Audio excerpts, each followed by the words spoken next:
Do you ever come home from your day job and you're like, man, is this really what I should be doing with my life? But you're stuck in it, right? It's your career. You spent your whole life building this career and you can't really walk away from it. You can't move away from it. But that's exactly what Scott Kirkwood is doing with his sidecar business, City on the Side in Denver, Colorado. Scott's been working for over 30 years in the same industry. He's got a ton of cred. He's got a lot of stability, but he knew there was something else that he should be doing. And so 2 years ago, he started a company and he had one Ural motorcycle and he would fly back from his day job that he spent all week doing and he would give tours on the weekend in Denver.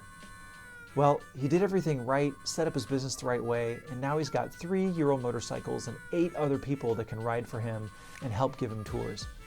So we spent a day with Scott and one of his riders, Phil. We did a condensed version of 3 of their tours. And then the next day we sat down with Scott and we talked to him about his business, about the routes that we rode, and what it was like to start his business. We hope you enjoy this episode, and if you're ever in Denver, check out Scott and his company, City on the Side. Hi! Oh my God, so cute.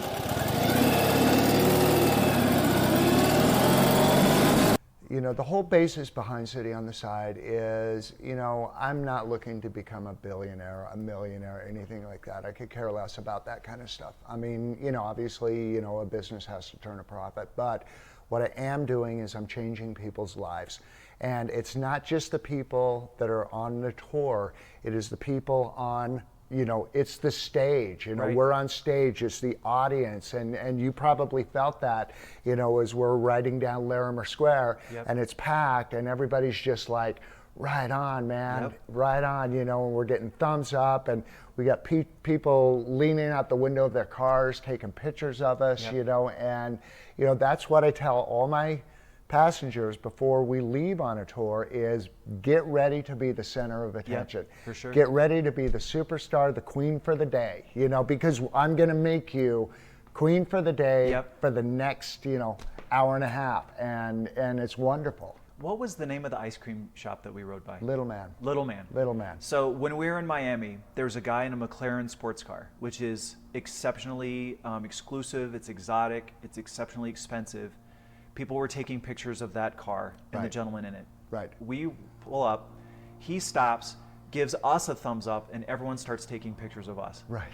Yesterday, everyone's waiting for ice cream. Right. Super badass ice cream. Right. And what do? They stop moving the line right. to look at us and talk to you. Did you notice everybody turned around? Everybody turned around. So now we know that sidecars garner more attention than 2 of the most coveted things in the world, a McLaren supercar right. and ice cream. Right. So, like, right. There you go.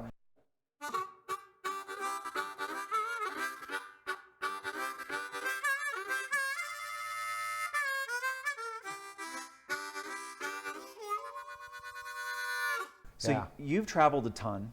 Yes. What I find interesting about your story is that now you're hosting tourists from other countries. Yes. Does your perspective traveling internationally help you connect with them at a different level, like versus if you'd always been in Denver your whole life? You know, I can connect with a lot of people that have either places that I've lived or places that they live that I visited, sure. And we can talk about things, sure. you know, from their country. And, you know, that's a beautiful thing about this, this whole concept is, you know, we're a really personal tour. I mean, you know, this is not like getting on a bus, you know, with 50 other people and a guy with a megaphone going, okay, that's the yeah. state capitol, that's the art museum, whatever.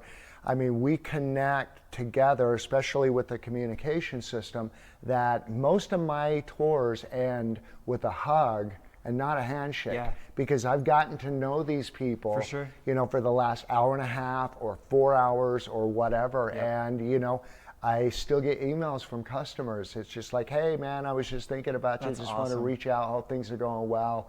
You know, next time we come back, we're going to take the mountain tour yeah. and all that kind of stuff. So, you know, that connection, and I think we all feel it, all of my sidecars, you know, and I've got such a stellar staff of riders.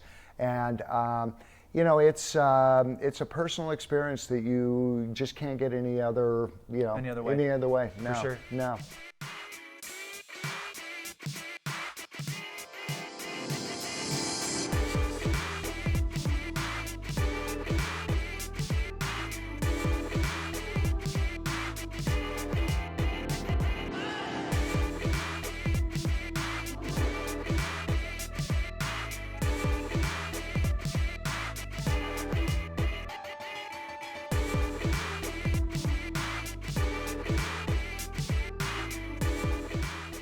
So you've mentioned the communication a couple times, but Yes. maybe let's talk about the technology behind it. Yep. So, how does that work? Can everybody hear? Like, how does that work? And we've been through a couple of systems. We finally decided on a system called Cardo Pack Talk, and it's based on DMC technology, which is dynamic mesh communication.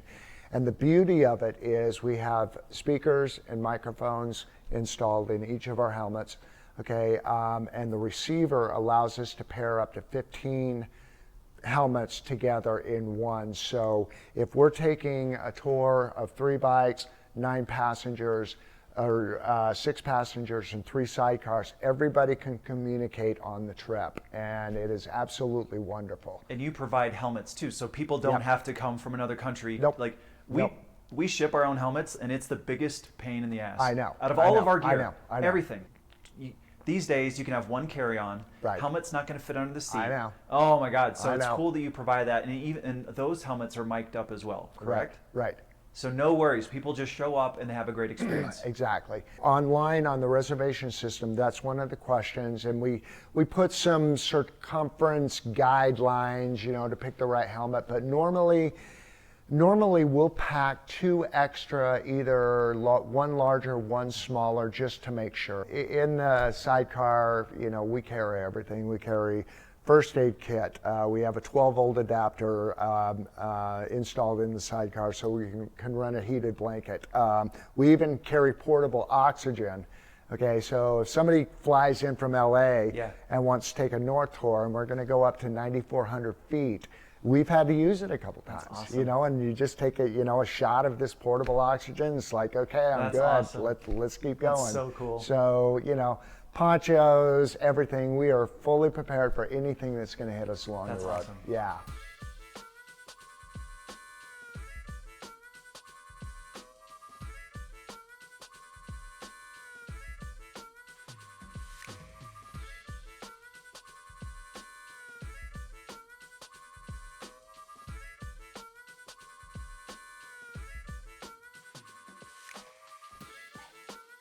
So how do you determine the routes? Because I was surprised at how diverse our trip was yesterday. We went on 3 partial routes of 3 of our tours yesterday. So how do you pick stuff out? Because I felt like a lot of what you were showing us yesterday, I'm sure was some of your favorites that you wanted to highlight, but it just seemed like everything was so personal to you and your team. And how, like going through the art district, for example, what was the name? What is it? Rhino? Rhino. Okay, and what does Rhino stand for?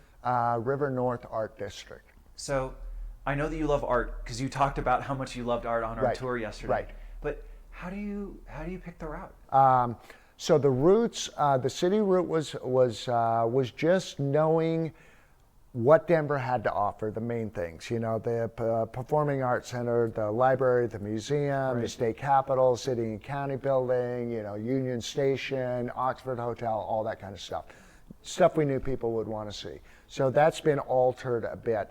The mountain routes, I kind of chose my favorite routes. You know what I mean? Yeah. And what I thought would be interesting to people, like Clear Creek Canyon. We hit that yesterday. That is so Colorado, and you got Clear Creek running down and beautiful mountain scenery and bighorn sheep coming down and all that kind of stuff.